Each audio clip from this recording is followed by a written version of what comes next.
Madame la Présidente, Mesdames et Messieurs les juges présents ce jour à la Cour européenne des droits de l'homme. Je me tiens devant vous en ce jour, moi Lucie Populier, soutenue par mon assistante maître Mimi Calonne, avocate en cabinet libéral exerçant nos fonctions dans le droit de la famille, des affaires et de la défense des droits de l'homme, pour porter à votre attention une question préoccupante qui a gravement affecté la qualité de vie d'un honnête homme, Monsieur Ali Nawaz. Nous sommes confrontés à un acte de racisme public qui en constitue une discrimination. Ce fait non justifié et perpétré par des agents de la sécurité publique à Barcelone en Espagne. Je vous pose la question de manière très explicite et professionnelle. À vous, Madame la Présidente, Mesdames et Messieurs les juges. Est-ce normal, encore, qu'en 2023, malgré les lois en vigueur du pays, que je vais par ailleurs rappeler puisque visiblement elles ne sont toujours pas respectées, de voir encore si souvent ce type d'affaires arriver en ces termes? Est-ce normal d'avoir affaire à des policiers qui sont censés défendre les valeurs de leur République et être les premiers à montrer l'exemple même de l'intégrité et du respect de la diversité dans le pays? Dites-moi, Madame la Présidente, faut-il vraiment ne rien dire et se renfermer dans le silence, contrairement à ces policiers qui ont mené de front un combat complet face à notre client? Ont-ils pensé, ne serait-ce qu'une fraction de seconde, que cette simple arrestation en plein milieu d'une rue très fréquentée aurait un impact si important sur la crainte qu'a désormais mon client d'être stigmatisé lorsqu'il se retrouve dans un lieu public? Les circonstances entourant un récent contrôle effectué par les autorités espagnoles ont donné lieu à des allégations crédibles selon lesquelles ce contrôle aurait été motivé par les caractéristiques physiques ou ethniques de M. Nawaz. Dans cette affaire, en effet, des éléments de discrimination peuvent être identifiés eu égard aux critères de l'affaire linguistique belge définie dans l'arrêt du 23 juillet 1968. Premièrement, le contrôle d'identité auquel M. Nawaz a été soumis semble avoir été déclenché par des considérations liées à sa couleur de peau, équivalant ainsi à une discrimination ethnique. Les propos du policier, affirmant qu'un citoyen allemand n'aurait pas été soumis au contrôle, suggèrent une disparité basée sur l'origine ethnique plutôt que sur un comportement individuel. Deuxièmement, la documentation fournie par mon client, notamment les rapports de l'Observatoire espagnol sur les phénomènes racistes et xénophobes, établissent une tendance discriminatoire systémique envers les personnes d'origine étrangère dans les contrôles de la police espagnole. Troisièmement, les commentaires du policier sur l'apparence physique de mon client, soulignant qu'il ne ressemble toujours pas à un Allemand, dénotent une distinction basée sur des critères ethniques. Ces remarques témoignent d'une prédisposition discriminatoire, fondée sur des caractéristiques externes plutôt que sur des comportements réels. En somme, nous sommes clairement confrontés à la violation de l'article 14 de la Convention européenne des droits de l'homme, qui sanctionne toute forme de discrimination, soulignant que la jouissance des droits et des libertés reconnus dans la présente Convention doit être assurée sans distinction aucune, fondée notamment sur la race, la couleur, la langue, l'origine nationale ou sociale, l'appartenance à une minorité nationale.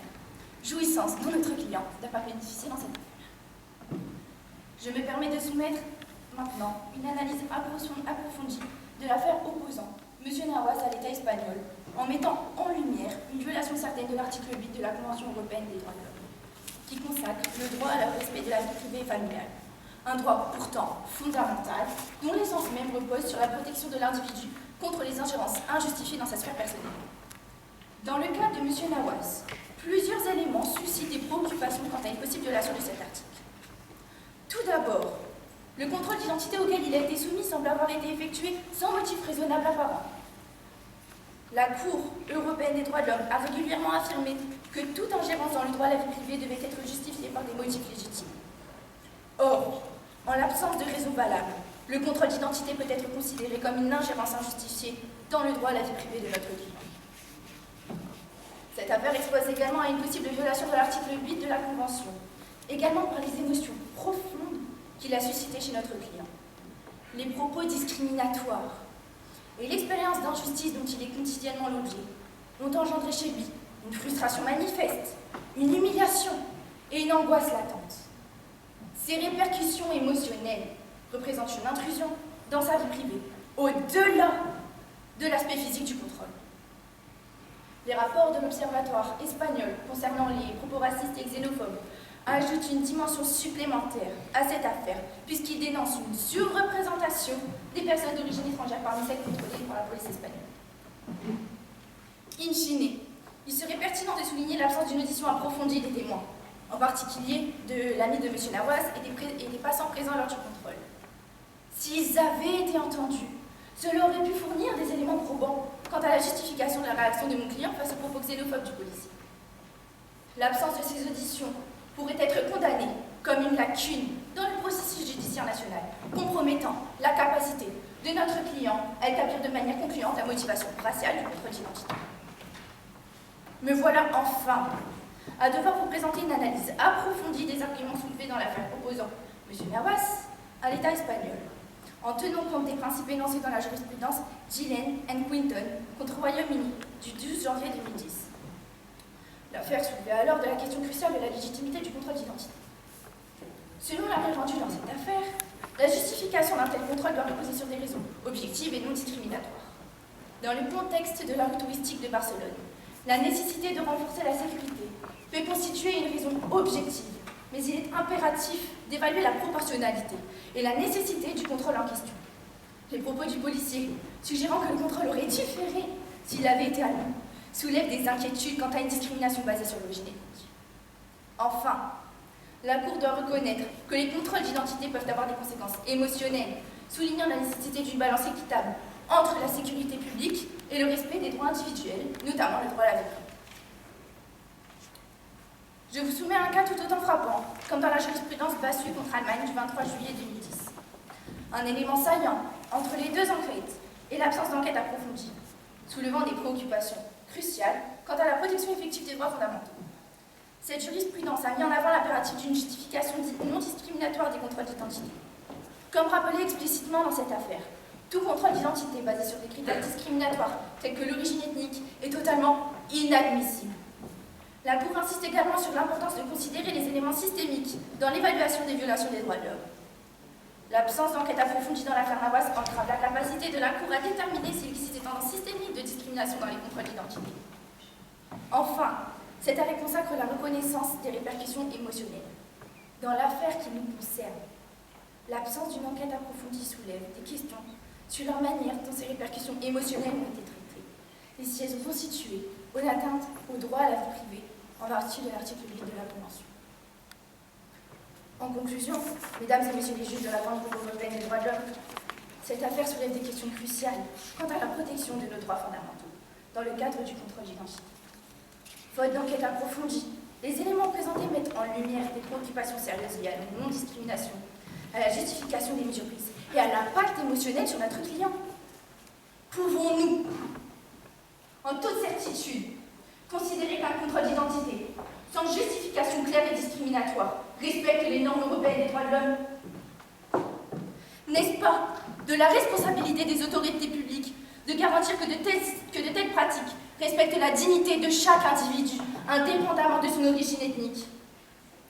Monsieur Nawaz, en tant que citoyen européen, ne mérite-t-il pas une protection rigoureuse de ses droits, surtout dans un contexte où des rapports suggèrent des tendances systémiques de discrimination? N'est-ce pas une responsabilité qui revient à notre système juridique de garantir que chaque individu puisse jouir de son droit à la vie privée sans être soumis à des discriminations injustifiées? En réfléchissant à ces questions, nous sommes confrontés à l'essence même de notre engagement dans les droits de l'homme et pour l'égalité face à la loi. En rendant justice aux requérants dans cette affaire, nous contribuerions à établir un précédent fondamental pour la protection de ces droits fondamentaux dans notre société. Ainsi, mesdames et messieurs les juges, nous vous invitons à considérer ces interrogations avec la gravité qu'elles méritent, au nom de la justice, de l'équité, mais surtout du respect des droits humains.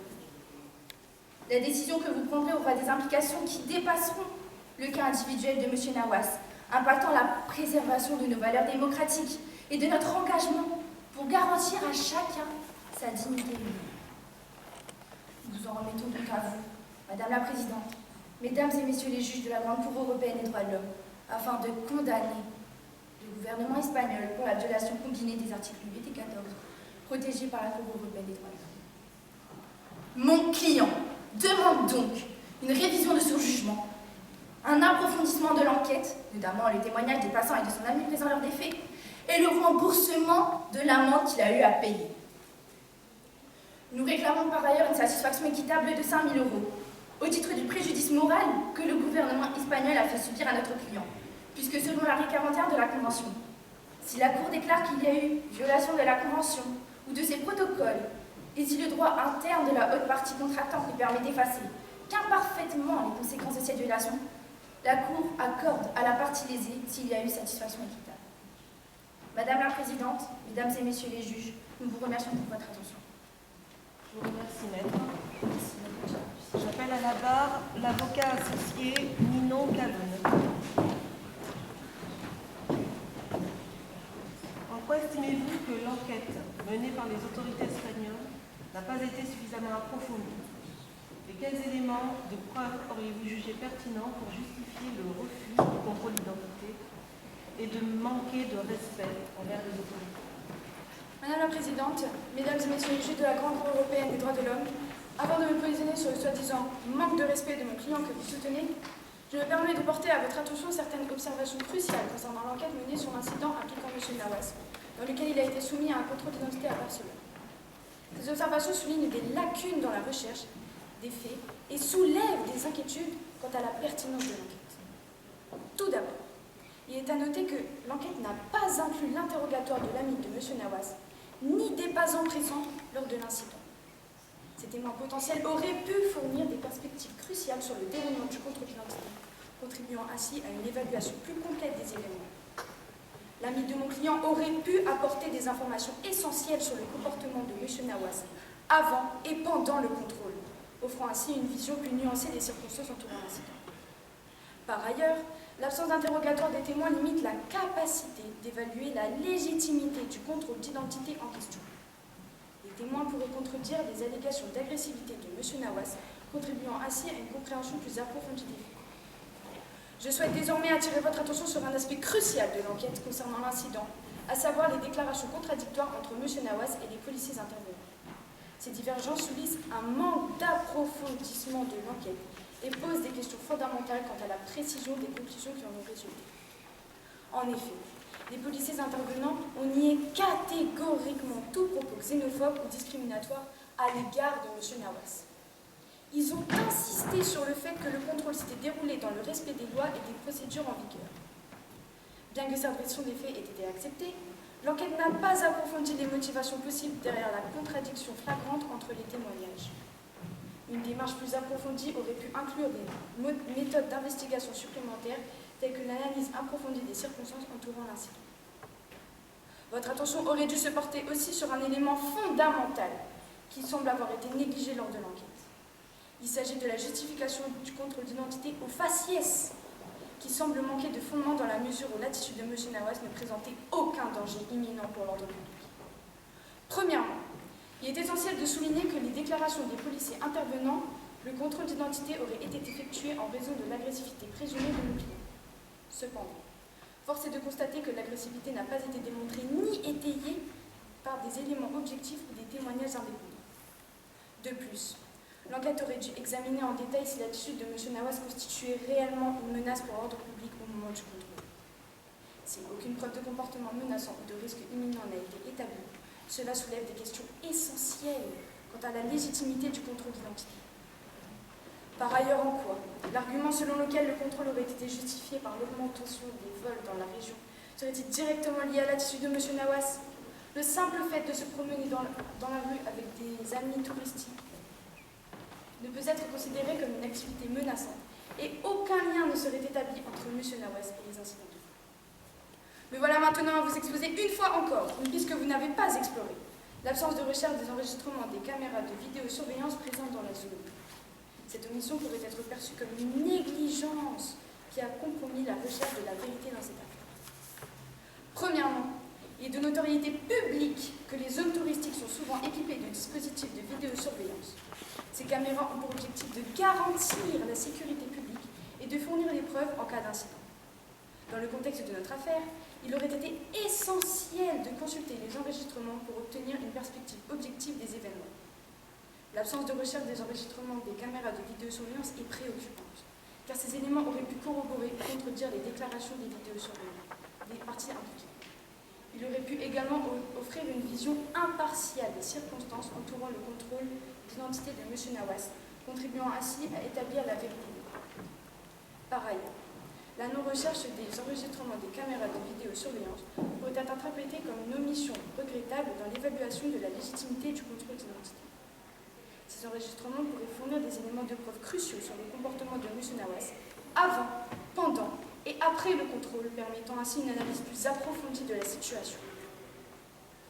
Par ailleurs, l'absence de prise en compte des statistiques fournies par M. Nawas, notamment celles émanant de l'Observatoire espagnol des phénomènes racistes et xénophobes, peut tout autant être interprétée comme une négligence dans l'évaluation complète des circonstances entourant l'incident.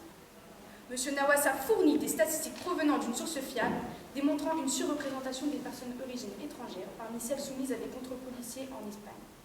Ces données auraient dû être prises en compte dans le cadre de l'enquête afin de contextualiser l'expérience de mon client et déterminer s'il existait des motifs systémiques de discrimination. Est-ce donc par honte ou par dépit d'avoir négligé ces éléments? Ce sont des éléments clés, flagrants, qui ne font pas partie de votre impartialité. L'absence de recours à une expertise externe pour évaluer les circonstances entourant l'incident n'est pas aussi une énième lacune à cette affaire. L'utilisation des services externes d'experts aurait pu apporter une perspective impartiale et objective à l'évaluation de l'affaire. Les experts indépendants auraient pu examiner les éléments factuels, y compris les témoignages contradictoires, les statistiques fournies et d'autres éléments pertinents, afin de formuler une analyse équilibrée. De plus, dans des affaires délicates impliquant les allégations de discrimination, il est courant de faire appel à des experts indépendants afin de s'assurer que toutes les dimensions de l'incident sont examinées de manière exhaustive. Cette pratique, conforme aux normes de transparence et d'équité dans le processus, n'a toujours pas, ne serait-ce que juste émise par vos soins. À la lumière des lacunes et négligences observées dans l'enquête concernant M. Nawas, il apparaît impératif de solliciter une révision et un approfondissement de cette affaire. L'absence d'interrogatoire des témoins, le non-recours à des expertises externes, la négligence dans la recherche des enregistrements de vidéosurveillance, le manque de considération des statistiques et l'omission d'une expertise psychologique constituent des aspects qui, combinés, compromettent la crédibilité des conclusions initiales. Il est donc vivement recommandé que la Cour procède à cette révision approfondie afin d'assurer une résolution juste et transparente de cette affaire. J'ai donc l'honneur de demander à la Cour de faire le nécessaire concernant cette extrême négligence. Madame la Présidente, Mesdames et Messieurs les membres du jury, je vous remercie pour votre attention. J'appelle à la barre Marie Loubec pour la plaidoirie de l'État.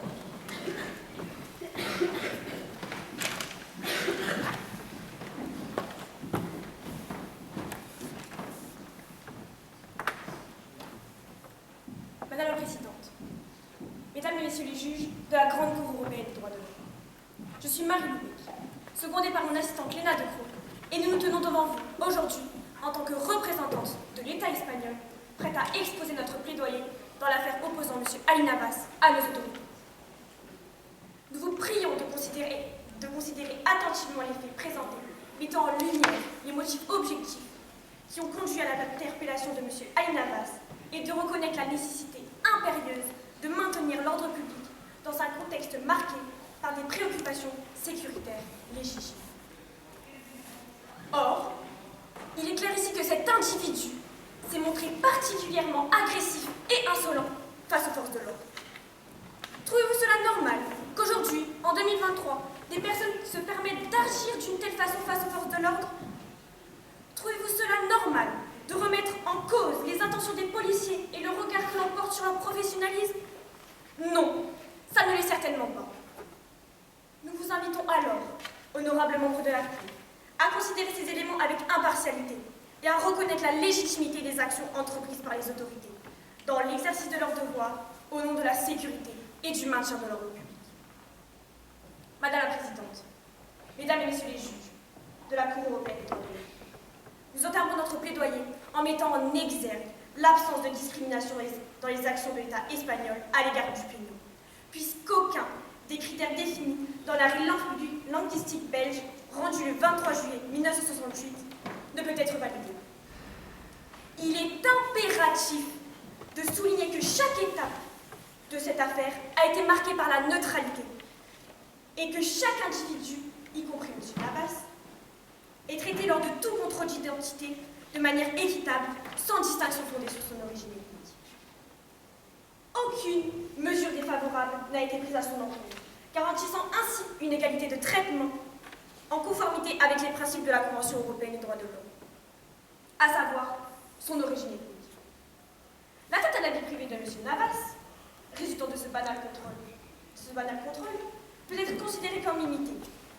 Il est pertinent de souligner que l'incident en question n'a pas pu avoir d'impact significatif sur sa vie privée ou familiale.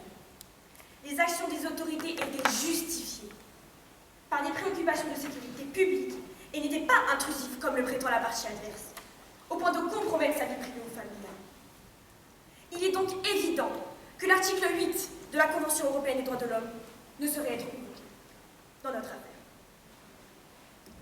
Notre intention est de démontrer que l'État espagnol a agi dans le respect absolu de l'égalité de traitement, garantissant que chaque individu, indépendamment de son origine ethnique, est soumis aux mêmes procédures standardisées. En examinant attentivement les circonstances entourant le contrôle d'identité, il apparaît clairement que les autorités ont agi dans l'exercice de leur devoir, au nom de la sécurité publique, sans implication de discrimination. De plus, il semblerait que ce n'était pas la première fois que M. Ali Navas se promenait dans cette rue, et il ne s'est jamais fait ni contrôler, ni interpeller auparavant. Nous pouvons donc affirmer que le traitement dont il se dit victime a été une réponse proportionnée à ses comportements, démontrant la réactivité des autorités face à des situations potentiellement risquées. A contrario, nous approfondirons notre démonstration en mettant en lumière le comportement inapproprié du plaignant lors du contrôle d'identité.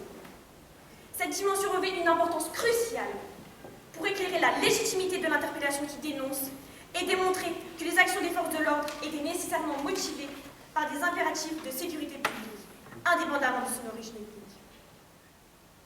Tout d'abord, M. Ali Navas a été le premier à provoquer les autorités en associant d'emblée le contrôle d'identité à son origine ethnique, puisqu'il a déclaré « Si ma couleur de peau était différente, est-ce que vous m'auriez contrôlé ?» Ces propos soulignent que ce sont bien le refus d'obtempérer et le comportement jugé agressif de M. Navas qui ont instauré une situation nécessitant une intervention immédiate des autorités pour préserver la sécurité publique. Cela pourrait être interprété comme une tentative pour discréditer le travail des forces de l'ordre en introduisant un élément de discrimination raciale. De plus, dans notre affaire, l'incident avec les autorités peut être analysé comme une situation ponctuelle, plutôt que comme une manifestation de discrimination systémique. Il est plausible de faire valoir que les actions des policiers étaient directement liées au comportement spécifique de Massi Navas pendant le contrôle. De surcroît, la décision des tribunaux espagnols, bien que désavantageuse pour le requérant, pourrait être entendue comme le résultat d'une évaluation objective des faits plutôt que comme une négligence envers une quelconque discrimination raciale. Enfin, ce choix délibéré de ne pas coopérer avec les forces de l'ordre a généré des préoccupations légitimes, et il faut rappeler que tout refus d'obtempérer est constitutif d'une infraction punie par une peine d'emprisonnement ou une amende. Quant à l'ordre public, créant un contexte où les mesures appropriées étaient inévitables, il est essentiel de souligner que l'interpellation de M. Navas a été une réponse réfléchie au vu de son comportement irrespectueux et des circonstances immédiates. Par ailleurs, nous souhaiterions attirer l'attention de la Cour sur la conformité scrupuleuse du traitement qu'a subi le plaignant avec les procédures légales établies. Les forces de l'ordre ont agi en accord avec leur mandat, suivant les règles et protocoles définis pour les contrôles d'identité. De même, les conclusions des tribunaux espagnols sont le fruit d'investigations menées selon les procédures équitables. Les éléments de preuve et les arguments présentés ont été pris en compte, et les décisions ont découlé d'une évaluation objective des faits. Ainsi, l'article 6 de la Convention européenne des droits de l'homme ne saurait non plus être convoqué, car les procédures policières et judiciaires ont respecté les principes fondamentaux d'équité. Il est essentiel de contextualiser l'incident dans le cadre plus large du contexte sécuritaire régional.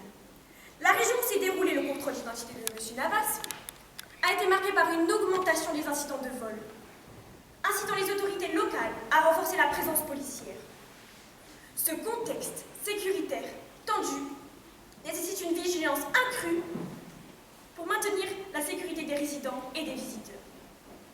Toutefois, le renforcement des mesures de sécurité dans cette zone n'était pas dirigé spécifiquement contre une communauté ethnique particulière, mais plutôt une réponse proactive à des préoccupations de sécurité légitimes. Dans ce contexte, l'interpellation du plaignant a été effectuée dans le cadre de la mission générale des forces de l'ordre, visant à assurer la sécurité publique, sans aucune intention discriminatoire. Elle ne peut être envisagée que comme une mesure de sécurité nécessaire dans un environnement préoccupant. Pour finir, nous rappellerons que dans la dernière affaire que vous avez jugée, portant sur le profilage racial, lors d'un contrôle d'identité effectué par la police dans un espace public, à savoir l'arrêt Mohamed contre Espagne, rendu le 18 octobre 2022, vous avez conclu à la non-violation des articles 14, 6 et 8 de la Convention européenne des droits de l'homme, considérant que le requérant n'avait pas fait l'objet d'une discrimination fondée sur son origine ethnique. Vous avez jugé que l'interpellation ne s'étant déroulée ni à proximité du domicile, ni en présence d'un membre de la famille du prévenu, elle n'avait en aucun cas touché à sa vie privée ou familiale de ce dernier. Ce qui prouve encore ici une non-atteinte à l'intégrité psychique. Par ailleurs, vous avez considéré que l'enquête avait été suffisamment approfondie par les différentes instances juridiques. De plus, rappelons que M. Navas se promenait avec un ami d'origine pakistanaise, comme lui, et que ce dernier n'a pas été contrôlé. Ce qui veut dire que le contrôle n'a nul rapport avec l'origine ethnique des individus. Enfin, comme dans l'affaire de Mohamed, vous avez retenu que seul le comportement de ces derniers avait été à l'origine de son interpellation. Aussi, sollicitons-nous respectueusement la Cour européenne des droits de l'homme de reconnaître la légitimité des actions de l'État espagnol dans cette affaire et de déclarer que les autorités ont agi dans l'exercice de leurs devoirs, au nom de la sécurité et du maintien de l'ordre public, sans aucune violation des droits fondamentaux de M. Ali Navas. Nous vous prions de considérer ces éléments avec impartialité et discernement, reconnaissant ainsi la conformité totale des actions de l'État avec les principes énoncés dans la Convention européenne des droits de l'homme. À l'issue de cet argumentaire, l'État espagnol espère vous avoir convaincu de sa bonne foi dans cette affaire et vous sollicite pour rejeter la violation combinée des articles 6, 8 et 14 protégés par la Convention européenne des droits de l'homme. Madame la Présidente, Mesdames et Messieurs les juges, nous vous remercions pour votre attention. J'appelle à la barre l'avocat associé à l'État, Léna Ducrot. Madame Ducrot, quelles mesures ont été prises par l'État espagnol pour s'acquitter de son obligation d'enquêter avec diligence et impartialité dans cette affaire, où plane le doute d'attitudes racistes perpétrées par des agents de l'État? Madame la Présidente, Mesdames et Messieurs les juges de la Grande Cour européenne des droits de l'homme, afin de s'acquitter de son obligation d'enquêter avec diligence et impartialité, l'État espagnol a pris plusieurs mesures pour répondre à son obligation dans cette affaire où des doutes d'attitudes discriminatoires ont été soulevés. Pour commencer, les autorités espagnoles ont initié une enquête interne approfondie au sein de leurs forces de l'ordre et pour examiner les circonstances, le contrôle d'identité de M. Navas. D'abord, les policiers en fonction présents sur place le jour de l'incident ont immédiatement été entendus par leurs supérieurs. Tous les témoignages concourent à relater une situation courante de refus d'un individu de se soumettre à un contrôle d'identité réalisé dans des conditions légales et respectueuses. Chacun d'eux souligne que les contrôles d'identité sont réalisés soit au hasard, soit en réponse au comportement d'individus, mais jamais pour des motifs raciaux. Le contrôle d'identité au faciès étant illégal et sévèrement puni lorsqu'il se trouve justifié. Tous également rappellent que c'est M. Navas qui s'est d'emblée positionné en position de victime discriminée en s'adressant avec insolence aux policiers chargés du contrôle, mettant en doute la légitimité de son travail et de son intégrité en déclarant « Si ma couleur de peau était différente, vous m'auriez contrôlé ?» Aucun d'eux ne confirme la réponse que le requérant prétend avoir entendue du policier, selon laquelle il n'aurait pas été soumis au contrôle s'il avait été allemand. Si vraiment de tels propos honteux avaient été proférés, comment expliquez-vous que personne ne les ait entendus Pas même l'ami du requérant qui se trouvait à quelques mètres. Le même ami ne serait-il pas intervenu? N'aurait pas été choqué par de tels propos clamant xénophobes? Ne serait-il pas allé porter plainte? De la même façon, comment imaginer qu'un agent de police soumis à un code de déontologie particulièrement strict en Espagne prenne le risque d'être entendu en pleine rue par ses collègues, des passants, en sachant personnellement qu'il s'exposerait à des suites, voire de perdre son poste? Par ailleurs, comme vous l'avez récemment rappelé dans l'arrêt Mohamed contre Espagne rendu le 10 octobre 2022, l'obligation pour les autorités de rechercher s'il existe un lien entre des attitudes racistes et un acte accompli par un agent de l'État découle des responsabilités qui leur incombent dès lors que la personne concernée peut prétendre de manière défendable qu'elle a été visée en raison de caractéristiques raciales. Or, dans notre affaire, aucun élément de preuve n'a été fourni par le plaignant visant à valider la thèse d'un acte de discrimination qu'il aurait subi, puisqu'il a simplement été prié de présenter ses papiers d'identité comme il en avait l'obligation légale, au même titre que n'importe quelle personne se trouvant sur le territoire espagnol. Rappelons également que le plaignant a déposé ensuite des recours auprès du tribunal administratif central espagnol, puis de la Haute Cour d'Espagne, ce qui a engendré un examen des faits au regard du cadre juridique de la procédure administrative. Il aurait pu engager une procédure pénale, mais n'a pas fait appel des décisions de classement sans suite de la procédure administrative, ce qui lui aurait permis de demander réparation à partir d'enquêtes plus approfondies, pertinentes dans le cadre de la procédure pénale. L'État souhaite enfin porter à l'attention de la Cour que, suite à l'affaire Mohamed et à l'affaire ici présente, il a mis en place différentes mesures destinées à éviter à l'avenir ce genre de conflit.